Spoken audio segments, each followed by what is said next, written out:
Saudações cristãs a todos aqueles que visitam este canal. Você está no canal Resistência e o meu nome é Marcos Lopes, ok? No dia de hoje vamos trazer um esclarecimento aí para tanto aqueles que são deste canal como aqueles que não pertencem a esse canal, tá? Diz a palavra de Deus em 1 Timóteo capítulo 4, verso 1. Mas o Espírito expressamente diz que nos últimos tempos apostatarão alguns da fé, dando ouvido a espíritos enganadores e a doutrinas de demônios. Para quem acredita, como eu, que nós vivemos os últimos dias, né, conforme a Bíblia diz aqui, a palavra de Deus mostra que muitos se apostatariam da fé, né? E que eles ouviriam, né, espíritos enganadores, espíritos que enganam através de ideias e doutrinas de demônios. Então, eu queria dar uma nota de esclarecimento para aqueles que são deste canal, como eu disse, e também para outros que possam vir a se inscrever neste canal. Eu não faço parte, tá, de uma galerinha aí que está na internet, tá, que eles têm por nome aí também Resistência Reformada, tá? Eles têm até um manifesto, tá, chamado Manifesto da Resistência Reformada. O nome desse canal aqui é Resistência Apologética, tá?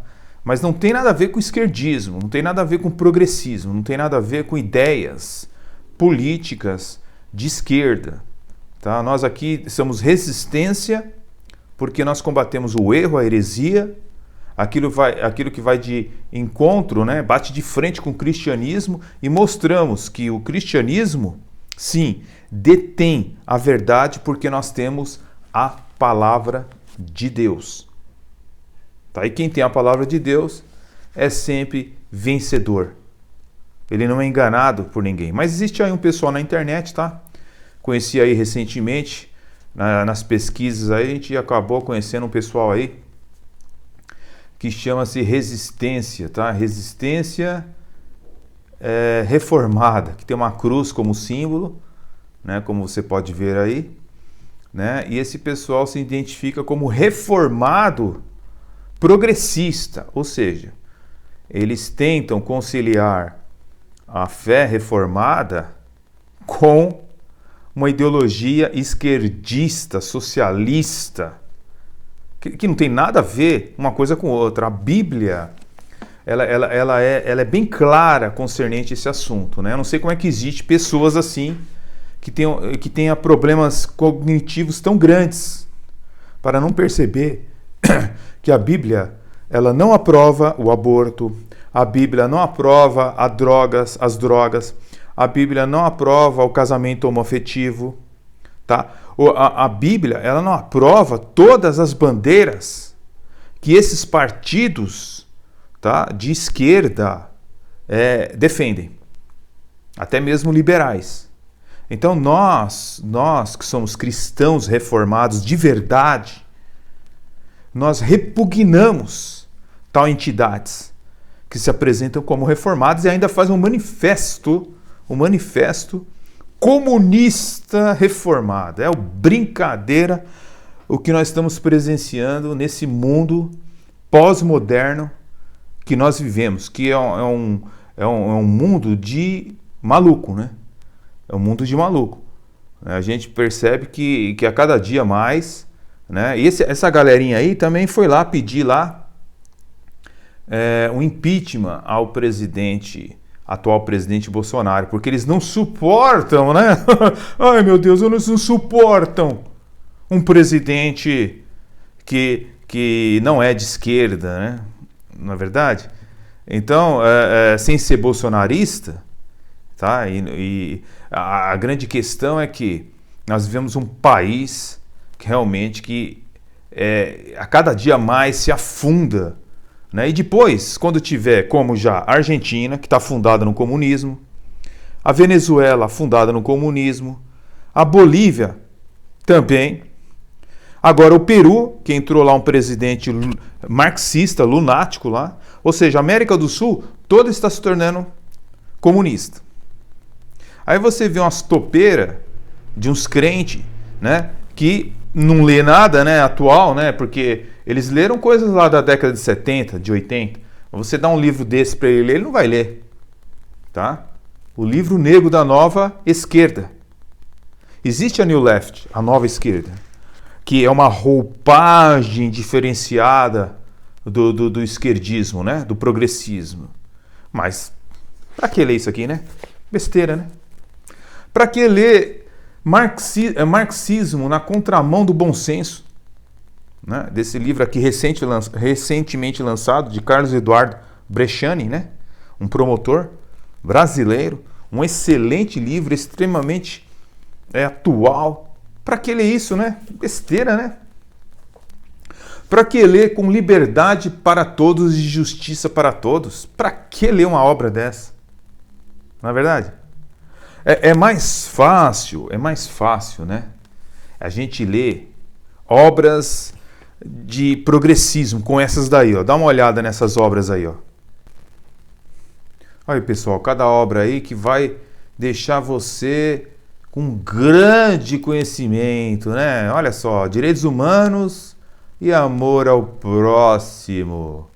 Leitura esquerdista na veia, não é verdade? Para que ler livros de conservadores, né? Idiotice, né? Segundo o modo de pensar desse pessoal, né? Cultura e religião e sociedade, né? Vamos ler aí a vida em Chico Buarque de Holanda. Olha aí, ó, coisa linda de ver. O pessoal todo esquerdista, né? Vamos enaltecer eles, né? Caetano Veloso, né? Você vai se edificar grandemente, né? Lendo aí a Revolução Ecumênica na América Latina. Aí, ó. Você vai aí gastar um tempo grandioso para ler uma obra dessa aí, ó. De cunho progressista, não é verdade? Deus dos oprimidos e teologia negra. Vamos lá, vamos evitar o racismo. Ora, é evidente que todo crente deve se evitar qualquer tipo de racismo. Isso aí é a coisa mais evidente que tem no mundo, certo? Coisa mais evidente que tem no mundo. Mas Deus dos oprimidos, teologia negra, olha só, a cara da teologia marxista, né? Da teologia progressista, tá aí, ó, entendeu? Para a gente começar a dividir mais ainda, né? Negro com branco, né? Hétero com homossexual. É isso que gosta de fazer a New Left, né? Maravilhoso. Aí você tem aí, ao meio de tantos livros aí preocupados com o ambiente, né? Ó, o ambiente, com a terra, etc e tal. E o mundo está se acabando, né, pessoal? Aí você vê aí igrejas, né, entrando por esse progressismo, como é o caso aí dessa igreja metodista que fez esse casamento homoafetivo. Ah, isso que é progressismo, né? Isso que é progressismo. A Bíblia que se exploda, não é verdade? Quando Deus diz que nem os efeminados vão herdar o reino de Deus, que se exploda a Bíblia. O importante é a teologia progressista, não é verdade? Os novos tempos, isso é que importa, não é verdade? O casamento igualitário, isso é que importa. A inclusão, a teologia da inclusão. Olha, vou dizer um negócio para vocês. Esse pessoal, eles vão dar conta diante de Deus, hein? O negócio vai ficar feio para eles, hein? Vai ficar feio. Mas feio mesmo. Quando eles estiverem diante do juízo final, vim com essa historinha que era... eu era teólogo reformado, sabe? Calvinista. Olha, era totalmente bíblico. Beleza, filho. Aí você chega lá diante do Altíssimo e responde lá o seu progressismo diante de Deus. Porque já que você era a favor de tudo isso, né? Então você não era a favor da Bíblia, né? É simples assim, né? É simples assim, né? Agora, você pega as literaturas progressistas, é uma coisa de maluco. Você entendeu? Eu tenho aqui, por exemplo, uma obra aqui, ó. O Espírito Santo, da editora Vida, Aspectos de uma Pneumatologia Solidária Condição Humana, um livro de Alexandre Roche. Ó, você olha para o livro, né? Espírito Santo, tal. Vamos aprender sobre o Espírito Santo. Esse livro aqui é meio antigo, de 2008, e quem faz o prefácio dele aqui é o senhor Ricardo Gondim. Bacana, né, meu? Olha lá, Ricardo Gondim. Aí você começa a ler o livro, pessoal, vou falar um negócio para você. É show de horrores. Sabe o que é aquele filme de terror dos piores que existe? É isso aí. Você entendeu? O camarada começa a falar, tá? Que... Não vou nem comentar tudo aqui, porque não tem condições, né? Mas ele diz aqui na página 7, olha só, que o Ricardo Gondim, ele leu esse livro, ele ficou impressionado, porque Alexandre Rocha, que é o autor, conseguiu romper com os moldes delimitadores de uma teologia fundamentalista. Para que uma teologia fundamentalista, não é verdade? Uma teologia fundamentada na verdade. Isso aí é ultrapassado, é retrógrado, não é verdade? Você tem que ter se desligar do fundamentalismo, né? Ou seja, se desliga da Bíblia, né? E aí o que acontece? Aí ele diz o seguinte, na página 9 aqui, ó. Amei ler sobre a face feminina de Deus. Brincadeira, meu. Amei ler sobre a face feminina de Deus e na doçura do Espírito Santo. Sei que alguns não aceitarão as afirmações pouco ortodoxas sobre Deus, que também pode ser tratada por ela. Deus pode ser tratada por ela. Mas esse debate é necessário para uma geração que assume posicionamentos menos preconceituosos com as mulheres. Então, pessoal, presta atenção que eu vou falar para você. Isso aí é teologia progressista, tá bom? E aí, né, o que acontece? Não tem muito o que fazer por essas pessoas. Elas estão, conforme eu li aqui o verso para vocês, em estado de apostasia. E por elas estarem em estado de apostasia, tudo para elas é normal. O mundo evoluiu, tudo evoluiu. Nós temos o quê? Que corrigir a Bíblia, atualizar a Bíblia. Né? Não é isso que já disse aí o pastor aí, Ed Renekiewicz? Tem que atualizar a Bíblia, né? Vamos atualizar ela, vamos passar a fazer um upgrade aí. Olha, sinceramente, Jesus tem que voltar rapidamente. É lógico que ele tem o tempo dele, né, pessoal?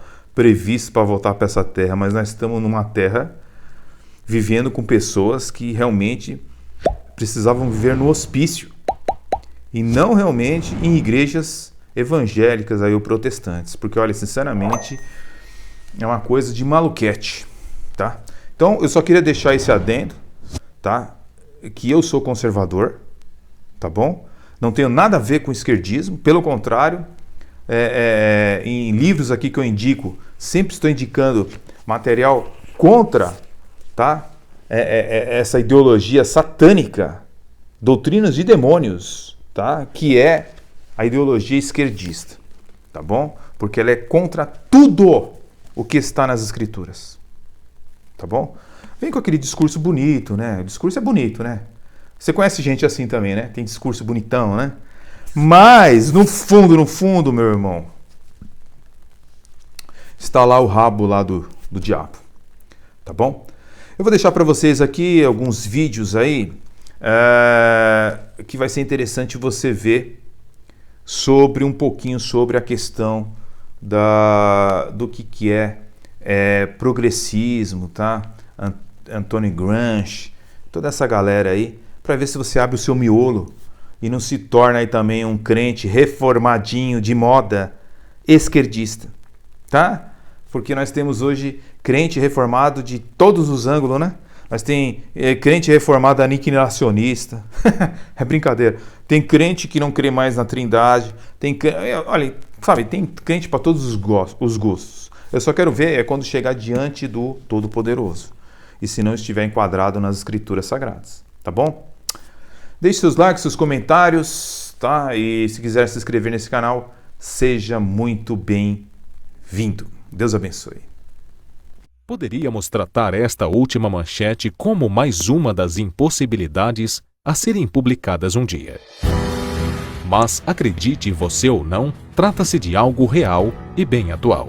o site UOL fez uma recente publicação destacando a nova bancada política que pretende ocupar as cadeiras do Congresso.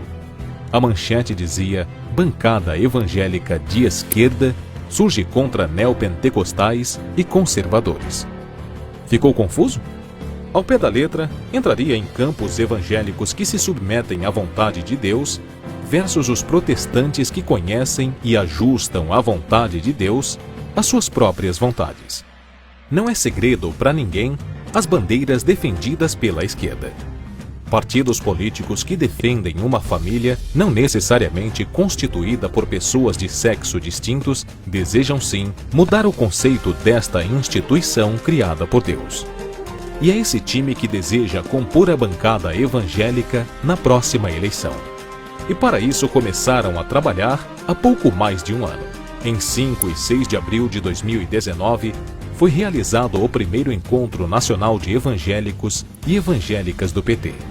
Então, os militantes evangélicos do PT têm o grande desafio, sim, de conversar com a totalidade do povo evangélico e mostrando a verdade. É o primeiro diálogo que o Partido dos Trabalhadores faz neste nível, então é importante esse encontro, ele é estratégico. Nós queremos que venham, que façam essa discussão e que venham também para o PT, é claro. De fato, esse novo segmento do partido parece ser estratégico.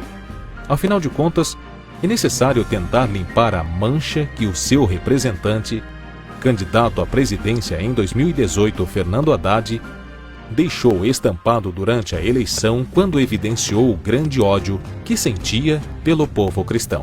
Vou dizer para vocês o que é o Bolsonaro.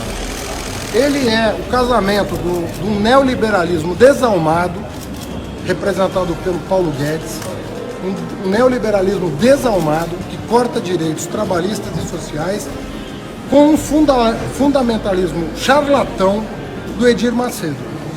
Para conseguir o espaço que garantirá autoridade para mandar e desmandar em todos os segmentos, diversos partidos de esquerda decidiram lançar os seus representantes. Alexia é transexual casada com um homem. Se orgulha em ser a terceira GLBT a conseguir legitimar sua certidão de casamento no Brasil. Ela dá aulas em escola pública, se tornou pastora e este ano será lançada como pré-candidata a vereadora pelo PSOL em São Paulo.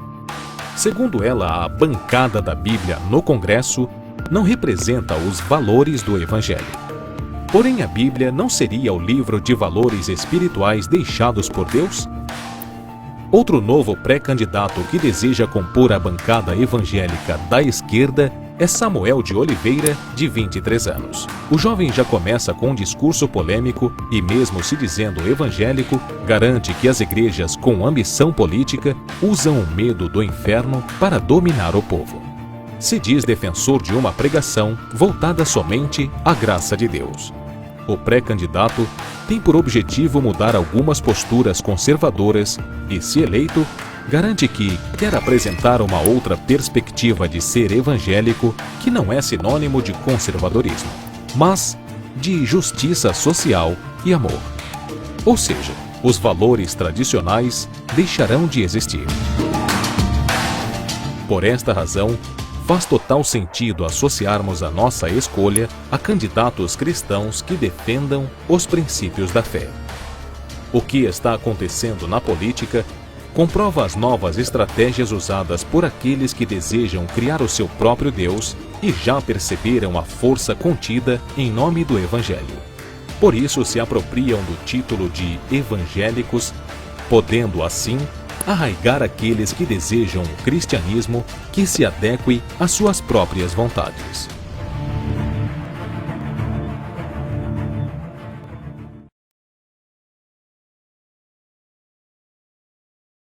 O utópico não funciona mais, né? O que funciona é o que nós temos agora, que é o científico. Agora nós vamos mostrar mesmo que é o verdadeiro. Só que existe uma diferença, não sei se você pode concordar comigo ou não. O Antônio Gramsci, ele chegou assim vamos dizer assim, a aprimorar, né, as teorias de Marx. Porque, na verdade, o Marx ele pregava a revolução através de armas, de baionetas e tal, né, de tanques de guerra. E o Antônio Gramsci, não. Vamos na mente da pessoa. Né? Isso. E vamos subverter a mente dos jovens e tudo, e a partir daí... E é isso que está sendo aplicado hoje, né?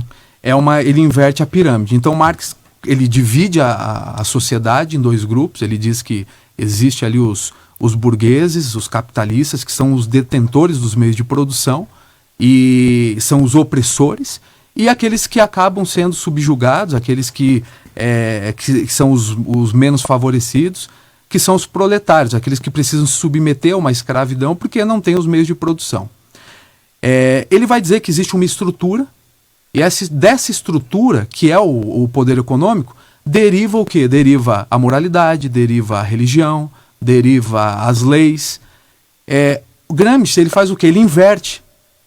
Marx, ele diz que precisa destruir, mexer com a estrutura, para que a superestrutura ela seja transformada. Só que Gramsci, ele entende de outra forma, ele inverte a pirâmide.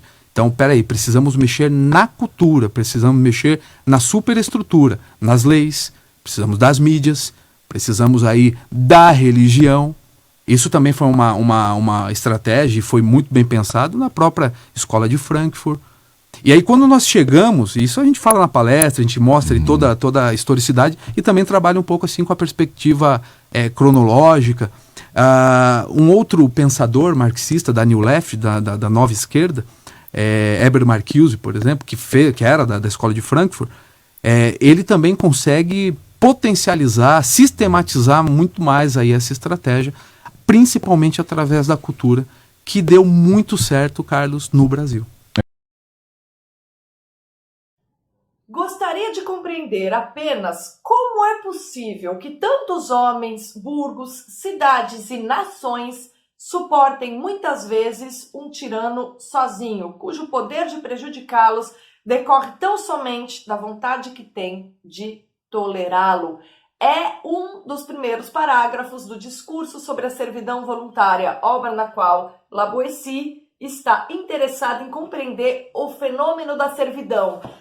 Trocando em miúdos, esse estranho fenômeno, esse estranho fato de nós, meros mortais, termos tamanha tolerância com pessoas que nos fazem mal por meio do poder político, ou seja, pessoas que ao tomar a iniciativa de nos governar, ao se apresentar a nós como aquele que é capaz de resolver, mediar os conflitos e ocupar a posição do governante, na verdade abusa desse poder e nos faz de pano de chão, tá? Esse é o interesse do Lavoisier, ele quer entender esse fenômeno. Por que é que os homens são tão mansos quando a servidão em que eles estão mergulhados é tão explícita? E é um livro importantíssimo para nós brasileiros, nós paulistas, todos nós que de alguma maneira temos contato com algum tirano ou alguma das correntes que esses tiranos espalham por aí. Tá? A tirania, o Lavoisier vai falar lá no final do livro, não é algo que alguém consegue exercer sozinha. Ele até chega a descrever um esquema que é incrivelmente bom para a gente entender o establishment brasileiro. Esse esquema é o seguinte: para um tirano, você tem ali 5 conselheiros ou 5 pessoas que ficam insuflando o tirano para que ele haja dessa maneira, e aí esses 5 conselheiros têm em seu serviço, digamos, 50 auxiliares, que por sua vez têm mais 500 auxiliares, que por sua vez mandam em outros 500 mil e etc. E assim, 500 mil, 50 mil, que todos juntos nessa pirâmide da desgraça acorrentam aí até 1 milhão ou 200 milhões de habitantes. Esse é o establishment brasileiro, tá percebendo? Eu coloquei o João Dória nessa descrição porque ele é uma figura por meio da qual fica muito fácil reconhecer como age o establishment, né? Uma das coisas que a gente percebe ao reler essa obra do Lavoisier, que deve ser lida assim, nós que estamos no Brasil e que vivemos num regime, sim, de tirania disfarçada. Se você acha que democracia é você votar uma vez a cada 2 anos, você está completamente enganado. A democracia é quando você tem algum tipo de poder. Se nem por meio do voto a gente consegue ter representatividade, é porque até o sistema de votação é feito para fomentar a continuidade dessa tirania a que a gente está submetido. E não é a tirania especialmente do Dória, não é a tirania especialmente do Alexandre de Moraes, não é a tirania especialmente, sei lá, do Lula, do Fernando Henrique, do PT, dos comunistas. É a tirania do establishment brasileiro, do estamento burocrático, de uma série de pessoas que são cúmplices em manter um regime em que elas se servem do povo. Porque você vai ter tirania toda vez que o Estado serve-se do povo para sobreviver. E você tem política quando o Estado existe para o bem do povo. O bem pode ser no sentido bem básico, no sentido de mediar conflitos inevitáveis. Quando você tem o contrário, você está num regime de tirania, ainda que não seja uma tirania tão caricata como aquela do Nero, tão caricata como aquela imposta por Júlio César, etc. Você tem algumas formas da tirania que têm a aparência da democracia. Então você usa uma série de instituições, mas essas instituições, a partir do momento que elas estão sendo ocupadas por asseclas dos donos do poder, a tirania na prática se estabelece, por mais que o voto mantenha as pessoas na ilusão de elas viverem numa democracia, por mais que a quantidade de instituições mantenha aqueles que participam da política na ilusão de ocuparem espaços que vão permitir que eles equilibram o poder por meio da distribuição. Tudo isso acontece na aparência. Na prática, os brasileiros são um exemplo perfeito de servidão voluntária. E aí, meus parabéns à Vídeo Editorial por ter publicado mais uma edição dessa obra que todos nós deveríamos ler. Todos nós deveríamos ler para tomar vergonha na cara. Tem uma parte nessa obra, logo no comecinho, quando Labois fala, mas como explicar que as pessoas aceitem a servidão? Bom, basicamente, as pessoas aceitam a servidão por ignorância, por não conhecerem a liberdade. O problema é que conhecer a liberdade é um exercício, tem como premissa exercícios difíceis, que é o exercício da consciência, da autoconsciência. Sem você pensar em quem você é, de onde você veio, para onde você vai, sem você exercitar reflexão, não tem como você tocar a liberdade, entender o que liberdade significa. O campo por excelência da liberdade é o da alma, é justamente o da vontade conduzida pela razão. A partir do momento que a razão é o seu horizonte de ação, você sabe o que é liberdade. Agora, quando você age de maneira automática, simplesmente impulsionado pelo hábito, agindo da maneira como um condicionamento ou educação, se você quiser usar essa palavra, embora eu acho que ela seja equivocada aqui, né? Condicionamento é o contrário de educação. Mas a maior parte das pessoas, o formar filhos, o criar filhos é condicionamento. As pessoas, em geral, condicionam. E por imitação, as pessoas vão repetindo esse condicionamento. O que é a vida? A vida é, sei lá, casar, ter filhinho, ter emprego, ficar pagando imposto a vida inteira, nunca contestar o direito trabalhista, sempre achar que uma carteira assinada é a melhor coisa do mundo. Esse, por exemplo, é um tipo de condicionamento, entendeu? Não necessariamente isso significa liberdade. Uma pessoa que faz livremente constituir uma família, livremente cuida das pessoas que ama e livremente procura contribuir com a sociedade e mais realizar-se como pessoa por meio de alguma atividade, nunca abrindo mão do ócio, que é aquele tempo livre, bem empregado, que te permite pensar no que é que você está fazendo aqui nesse raio desse mundo, essas pessoas são completamente diferentes daquelas que agem por condicionamento, ainda que elas aparentem ter vidas parecidas, tá? O problema da aparência e da essência, ele é vital na filosofia porque ele permite a gente entender 1000 fenômenos do mundo, tá?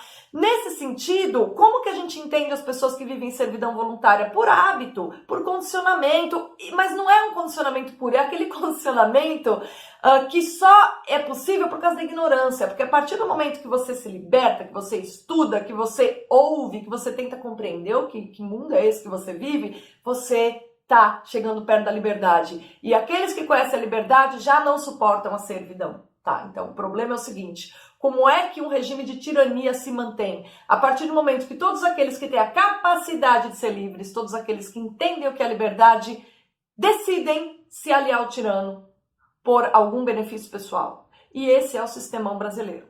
É isso que a gente vive. E todo o povo que vive na ignorância por falta de meios para sair do condicionamento, por falta de vontade, por se deixar ao pecado capital mestre que é a preguiça, né? Se deixar arrastar por ele, todas as pessoas que vivem na ignorância mal sabem que estão, na verdade, servindo a pessoas que os escorcham. E aqueles que têm, assim, essa vontade, esse ardor pela liberdade, muitas vezes falam o que está acontecendo, mas não necessariamente vão ser ouvidas, porque nem todas as pessoas buscam o esclarecimento, tá? E, em termos gerais, são essas ideias de maneira muito mais bela que você vai encontrar nesse livro do La Boétie. E não é à toa que o Montaigne, no seu ensaio chamado Da Amizade, tece todos os louvores ao seu amigo La Boétie, porque, sem sombra de dúvida, quem teve um amigo como La Boétie teve aí alguma ajuda para cultivar a própria alma, e foi o caso do Montaigne. Por isso que o seu tratado da amizade